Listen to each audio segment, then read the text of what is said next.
تمہیں کفایت کر جائے گا تھوڑا عمل. اللہ کے علاوہ کسی سے ڈرنا چھوڑ دیں, غیر کا خوف دل سے نکال دیں, خوف نکال دیں, اپنی زندگی میں غیر کا خوف نکال دیں, نکال پھینکیں آپ امیروں کا خوف, نکال پھینکیں دنیا کیا کہے گی. یاد رکھنا عزتیں بھی رب دیتا ہے, ذلتیں بھی اس کی مشیت کا تقاضا ہوتی ہیں, رزق کا مالک بھی اللہ ہے.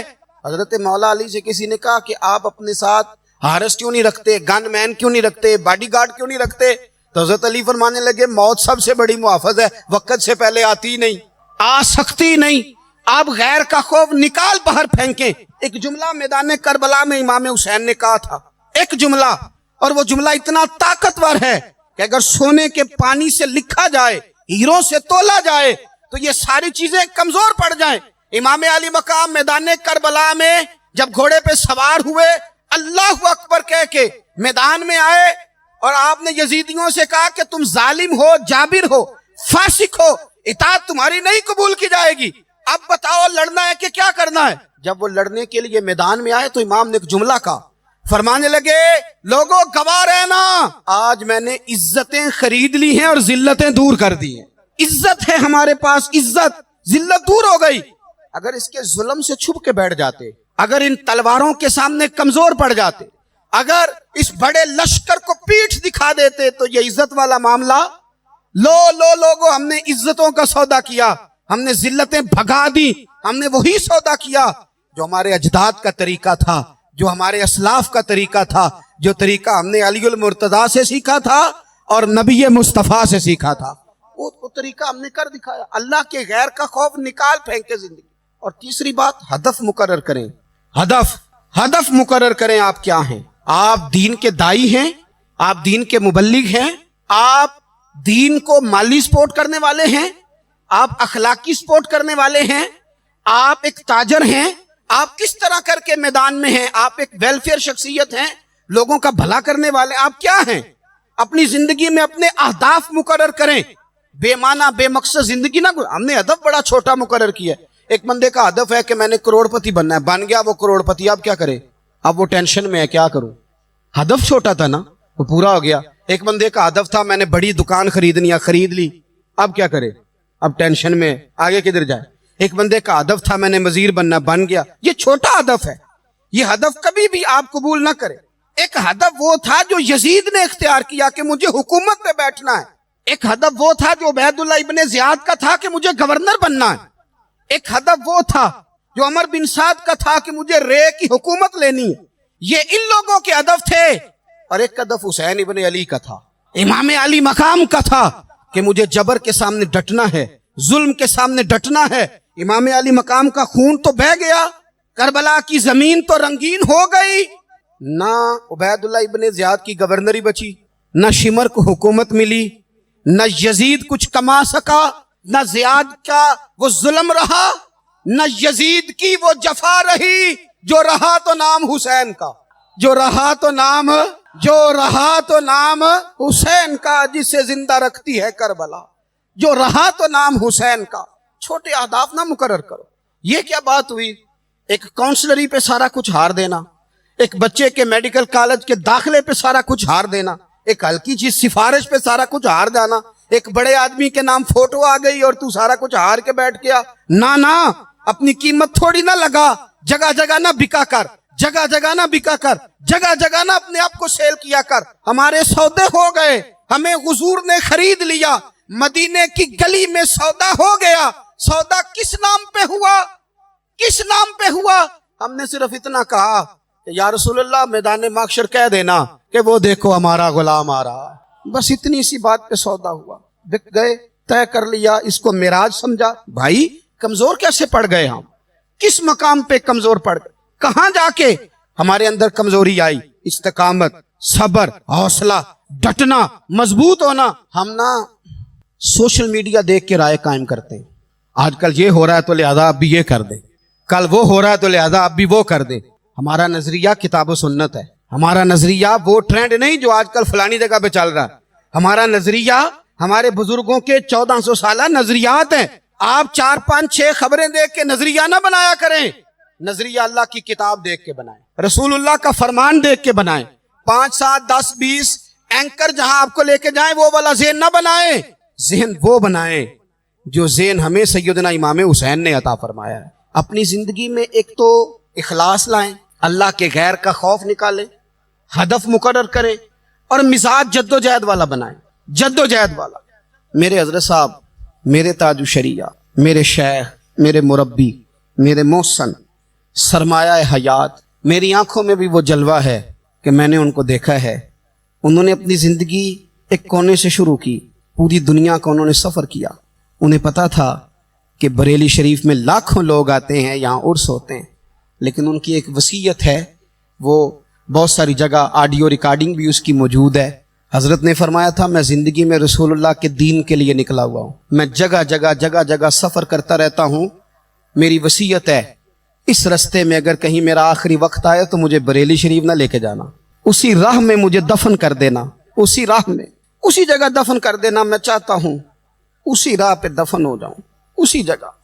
عدم سے لائی ہے ہستی میں آرزو رسول، دیکھو ہمیں کہاں کہاں لیے پھرتی ہے جستجو رسول، کہاں کہاں لیے پھرتی ہے جستجو رسول، اور میں اپنی حیاتی تو قربان تھی وہاں۔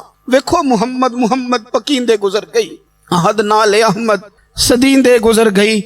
کہا کہ اسی رستے میں نا، اسی رستے میں، یعنی رستہ ہو اور جب آخری وقت کا اعلان ہو تو لوگ کہیں کہ وہ تو حضور کے دین کی بات بتانے گیا تھا، اور کوئی کہے وہ تو ابھی رسول اللہ کا دین سنا کے گیا تھا، اور کوئی کہے کہ اس نے تو کل بھی وعدہ کیا تھا کہ وہ آئے گا اور حضور کی بات سنائے گا۔ عدم سے لائی ہے نا ہستی میں ہمیں آرزو رسول، لوگوں دیکھو نا ہمیں کہاں کہاں لیے پھرتی ہے جستجو رسول۔ پھر جب ہی نظارہ ہو میدان حشر میں بے دم کہ سب ہوں پیش خدا، اور میں روبرو رسول۔ اپنی زندگی میں اہداف مقرر کریں لوگوں۔ ہم نے اپنے بچوں کو، اولادوں کو، قبیلوں کو، بستیوں کو، برادریوں کو بڑا کچھ دیا ہے۔ آؤ نہ آج ہم اللہ کے حضور کچھ ارادے کریں کہ ہم اپنے دین کو بھی کچھ دیں گے، ہم اپنے مذہب کے لیے بھی کچھ کریں گے۔ آپ یقین کریں کالج مضبوط ہو گئے، مدارس کمزور ہو گئے، آپ یقین کریں کھیل کے اڈے آباد ہو گئے۔ خدارا اپنے دین کے لیے بھی سوچنا سیکھیں، اپنی اسلامی اقدار کے لیے بھی سوچنا سیکھیں، دین کی سربلندی کے لیے بھی سوچنا سیکھیں۔ میری زندگی کا مقصد تیرے دین کی سرفرازی، میں اسی لیے مسلمان، میں اسی لیے نمازی۔ حضرت عمر فاروق رضی اللہ تعالیٰ عنہ نا ہاتھ کے اندر تلوار لے کے دین کی پہرے داری کو نکلتے تھے۔ امام حسین نے تلوار لی، میدان میں دین کی پہرے داری کو نکلے، دین کی اقدار بچائی ہیں امام حسین۔ کسی شاعر نے کہا تھا دین نبیدہ وانگ یتیماں رووے تے کرلاوے، آکھے او لوکو میں کتھوں لباں عمر بہادر جیڑا مینوں سینے لاوے۔ امام حسین نے اقدار بچائے دین کے۔ فرمایا فاسق، فاجر، ظالم، شرابی یہ مسلمانوں کے حکمران ہو سکتے، تو جو اقدار امام علی مقام بچانے نکلے ساری اولاد سمیت، ان کو بچانے کے لیے میں اور آپ کیا اقدامات کر رہے ہیں؟ ہم کیا کر رہے ہیں؟ ہمارے ملک کے اندر آہستہ آہستہ آپ غور کر لیں، زنا بالجبر کہاں چلا گیا، معاذ اللہ عام زنا کے حالات کتنے خوفناک، زیادتیوں کی شرح کتنی بڑھ گئی۔ آپ دیکھیں روز وہ خبریں، وہ چیزیں سنی نہیں جاتی۔ معصوم بچیاں، جنسی درندگی کے جو حوال ہیں، ابھی بھی لوگوں کو انتظار ہے کہ انہوں نے حسینی کب بننا ہے، فکر حسینی کے پاسبان بنے۔ یہی تو وقت ہے جب امام علی مقام آپ کو پکار رہے ہیں، اپنے اپنے چکر میں الجھ کر۔ اقبال کہتے ہیں ہر کوئی مست مئے ذوق تنے آسانی ہے، حیدری فقر نے دولت عثمانی ہے، تم کو اسلاف سے کیا نسبت روحانی ہے، وہ معزز تھے زمانے میں مسلمان ہو کر، اور ہم خار ہوئے تار کے قرآن ہو کر۔ اٹھنے کا وقت ہے، ارادے کرنے کا وقت ہے، اسلامی اقدار اپنے گھروں میں، اپنی جمعیت میں، اپنے قبیلے میں اس کے نفاذ کا وقت ہے۔ جد و جہد کریں، آگے بڑھیں، ہمت کریں۔ جس کی کوئی نماز آج کی رہ گئی ہے وہ ساری نمازیں پوری کر کے، جو قضا ہیں وہ ادا کر کے سوئے۔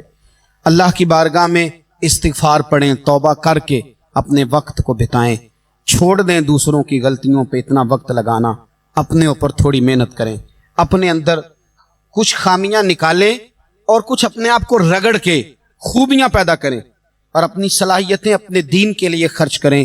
اپنی خوبیاں دین کے لیے لگانے کی کوشش کریں.